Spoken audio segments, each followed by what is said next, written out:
Chapter 2, I was blessed with great parents. I say with no doubt in my voice that my parents were the greatest people in the world. Our home was poor. My parents were poor, yet Mom and Daddy always took care of each other and they took care of the children. A large part of that was that I had a father who had integrity and self-respect. He was law-abiding. He was honest. He loved my mother. We always knew where our father was. Daddy was either at church, at work, or at home. In the mornings, there was no fooling around. Daddy got up, got dressed, and went to work. Most importantly, Daddy made sure we knew that he was going to work. From as far back as I can remember, Daddy instilled upon us a work ethic. Our mother did not work outside the home. Well, she did work for about 6 weeks doing housework for a white family. But the day I set our house on fire while putting paper into the oil stove was the day she stopped working. The fire didn't cause a lot of damage, but it was scary enough that my father stopped our mother from working at all. Our father was always adamant about supporting his family. Daddy believed he could support his family without our mother cleaning the house for white people for very little pay. Mother never worked again in her life.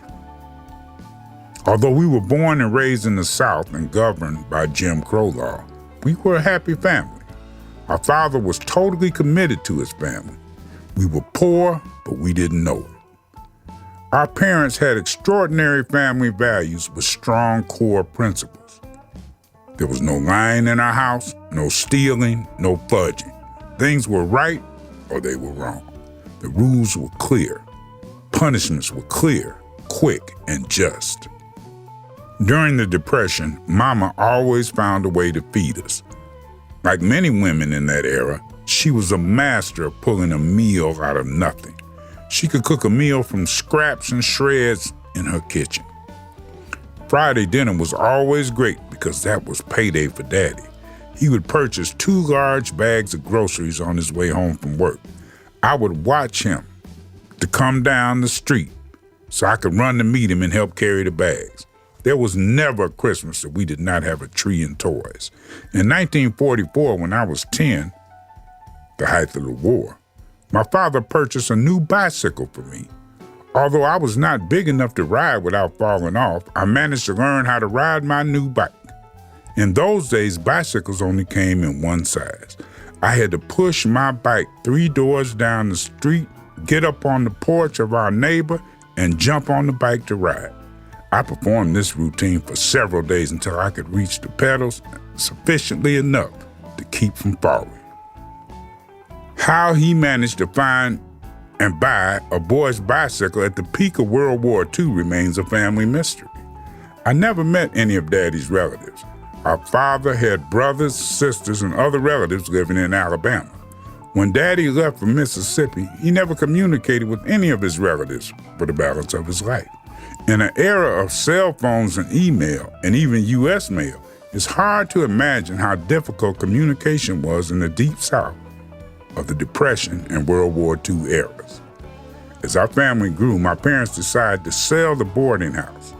Mom and Daddy realized that the children needed care and feeding more than Mama's boarders did. In 1929, our parents purchased a 3-room house. Still, under the crushing weight of Jim Crow, they had to buy a house in a blacks-only neighborhood. 2 of my brothers and sisters were born in that original home.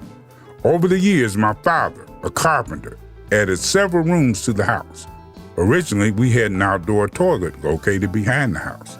The first thing Daddy built was an indoor bathroom. Over the years of my childhood, the original 3 rooms increased to 7. The house became sufficient in size to accommodate not only Daddy's children, but his 7 grandchildren as well. My sister Jessie had 4 children, and my brother Robert had 3 children. After Robert's wife passed away in their adopted hometown of Chicago, he sent his 3 children to live with our parents. By this time out of her life, as the children grew up. Still, the dependable breadwinner, it was Daddy's paycheck that supported his daughter and her children.